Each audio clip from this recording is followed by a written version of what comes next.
বাড়িতেই আমি এই যে পনিরগুলো বানিয়েছিলাম, মশলা পনির, ওটা বানিয়েই এই রেসিপিটি বানিয়েছিলাম, পালং পনির। তো খুব সহজ করে দেখিয়েছি, কিন্তু রেসিপিটি সেদিন আমি দেখাতে পারিনি, আপনাদের সাথে শেয়ার করতে পারিনি। ভাবলাম আজকে দেখিয়ে দিই, আশা করি আপনাদের ভালো লাগবে।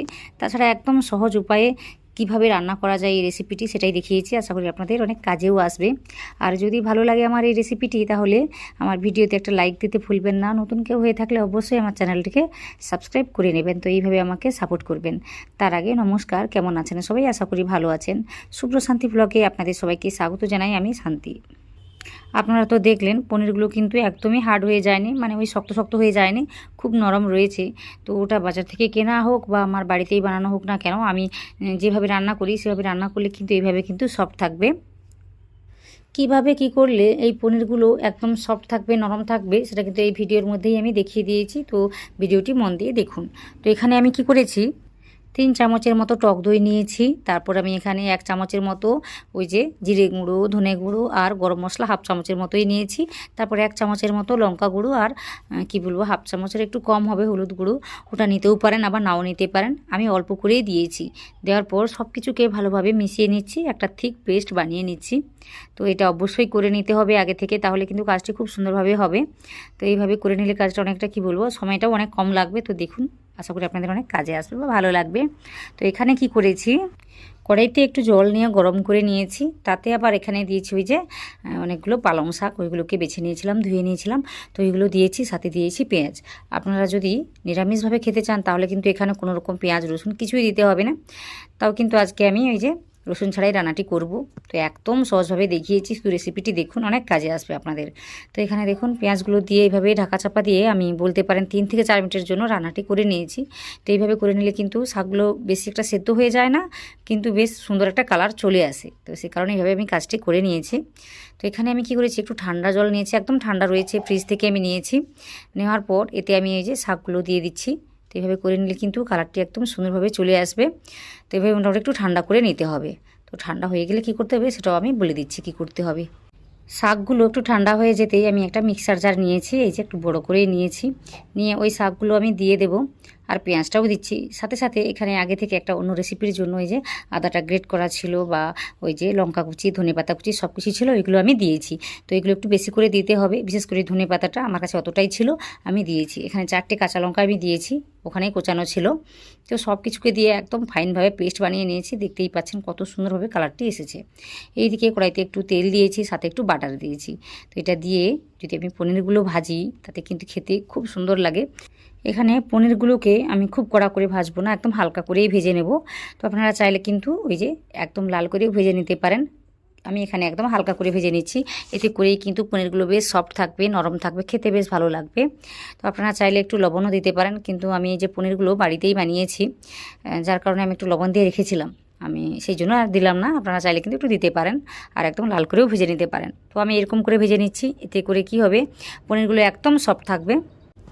তো পনিরগুলোকে আমি এইভাবে ভেজে নিয়েছি, ভেজে নেওয়ার পর তুলে নিচ্ছি। এই যে দেখুন তুলে নিয়েছি। তারপর একটু তেল দিয়েছি, অল্প করেই দিয়েছি। দেওয়ার পর একটু গোটা জিরে ফোড়নের জন্য দিলাম।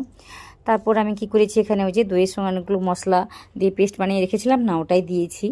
তো এটা দেওয়ার কারণে কিন্তু আলাদা একটা স্বাদ চলে আসে এই রেসিপির মধ্যে। তো এইভাবে আমি রান্নাটি করে নিয়েছি। তো দেখুন এখানে দইটা দেওয়ার কারণে আমার মনে হচ্ছিল এটা ফেটে ফেটে যেতে পারে, কারণ আমি উনানে রান্না করছি যেহেতু, সেই জন্য একটু জ্বালানটা বেশি লেগে যাচ্ছে। সেই জন্য একটু জল আমি দিয়েছি বা অ্যাড করেছি। দিয়ে কিছুক্ষণ ফুটিয়ে নেব। এইভাবে করে নিলে কিন্তু দইটা আর কেটে কেটে যাবে না, তাই এইভাবে আমি করে নিয়েছি। তারপর এর মধ্যে একটু চিনি দিলাম, তারপর যেটা দিলাম একটু লবণ। যেহেতু আমি দই ব্যবহার করেছি সেই জন্য কিন্তু আমি চিনিটা দিয়েছি। আপনারা চাইলে দিতেও পারেন, আবার নাও দিতে পারেন। দইটা যদি বেশি টক হয় তাহলে কিন্তু একটু বেশি করেই দিতে হবে। তো বুঝে শুনে মোটামুটি কাজটি করে নেবেন।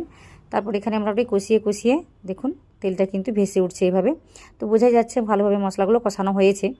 তারপর আমি কি করেছি, ওই যে পালং শাকের পেস্ট বানিয়ে রেখেছিলাম না, ওটাই আমি দিয়েছি। তো এইভাবে মোটামুটি দিয়ে কিছুক্ষণ কষিয়ে নিতে হবে। তো গ্রেভিটা যদি একটু বেশি করে রাখতে চান তাহলে কিন্তু একটু জল মেশাতে পারেন। তো আমি এইভাবেই রেখেছি, বেশি কিন্তু জল এখানে অ্যাড করিনি। তো এইভাবে মোটামুটি নাড়িয়ে চাড়িয়ে কিছুক্ষণ ফুটতে দেব। ফুটে গেলে আমি কি করব, ওই যে 5 মিনিটের জন্য ঢাকা দিয়ে রান্নাটি করে নেব।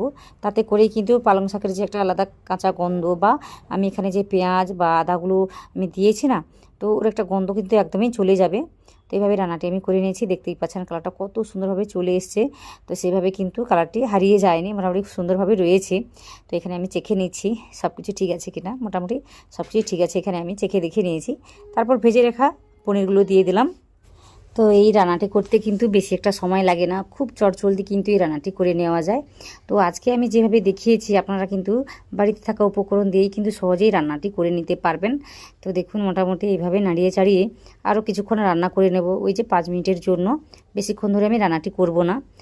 তো যেহেতু আজকে আমি বাড়িতে বানানো ওই যে পনিরগুলো দিয়ে রান্নাটি করছি, যার কারণে স্বাদটা কিন্তু অনেকটাই বেড়ে যাবে। আপনারা তো দেখেছেন আশা করি আমি কিভাবে বানিয়েছি ওই যে মশলা পনিরটি। তো না দেখে থাকলে ওটা দেখে নিতে পারেন, আমার চ্যানেলে রয়েছে। তো এখানে আমি কি করেছি, ফ্রেশ মালাই দিচ্ছি, ওটা দুধের সর আমি অনেকটাই তুলে রেখেছিলাম, ওটাকে ভালোভাবে একটু মেখে নিয়েছি। মেখে নেওয়ার পর বা ফেটিয়ে নিয়েছি, তারপর 3 থেকে 4 চামচের মতো দিয়েছি। এটা দিলেই কিন্তু আলাদা একটা স্বাদ চলে আসে। তো এটা যদি না থাকে তাহলে বাজার থেকে একটু ক্রিম এনে দিতেও পারেন। তো এই মালাইটাকে দিয়ে বেশিক্ষণ ফোটাবো না, ওই 1 মিনিটের জন্য নাড়িয়ে চাড়িয়ে রান্নাটি করে নিয়েছি। তারপর এটাকে আমি নামিয়ে নেব।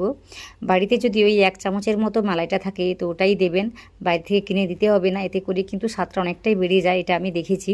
তো এখানে দেখুন পনিরগুলো নামিয়ে আমি আলাদা একটা পাত্রে নিয়ে নিচ্ছি, আপনাদের ভালোভাবে দেখিয়ে দেবো বলে। তো আশা করি আপনাদের রেসিপিটি খুব সহজ মনে হয়েছে। তো এটাকে আমি সাজিয়ে নিচ্ছি। তো আমি একটু অন্যরকম করে সাজিয়ে নিচ্ছি, রেসিপিটি দেখুন, আশা করি আপনাদের ভালো লাগবে। তো কিভাবে আমি কি করলাম, তো দেখুন কত সুন্দর লাগছে দেখতে। কালারটা দেখুন কত সুন্দরভাবে রয়েছে, এখনও পর্যন্ত কিন্তু সেভাবে কালারটি হারিয়ে যায়নি, খুব সুন্দরভাবে রয়েছে। তো কিছু পনির আমি ভেজে রেখে দিয়েছিলাম, ওইগুলো উপর থেকে এভাবে দিয়ে দিচ্ছি, দেখতে ভালো লাগবে বলে তাই আমি এভাবে দিয়েছি। আর কি করেছি, একটু বাটার দিয়েছি, এগুলো দিলে কিন্তু খেতে ভালো লাগে। আর এই পর্যায়ে যদি না বাটারটা থাকে তাহলে আর দিতে হবে না, কিন্তু দিলে কিন্তু ভালো লাগে। তারপর আমি কি করেছি, এখানে একটু ওই যে মালাই দিয়েছি দুধের সর, ওটা আমি রেখে দিয়েছিলাম 1 চামচের মতো, ওটাই আমি দিচ্ছি। তো ওই যে বলছিলাম যদি 1 চামচের মতো থাকে তো ওটাও দেবেন, তাহলে কিন্তু খেতে ভালো লাগবে, বাড়ি থেকে কিনে আর দিতে হবে না।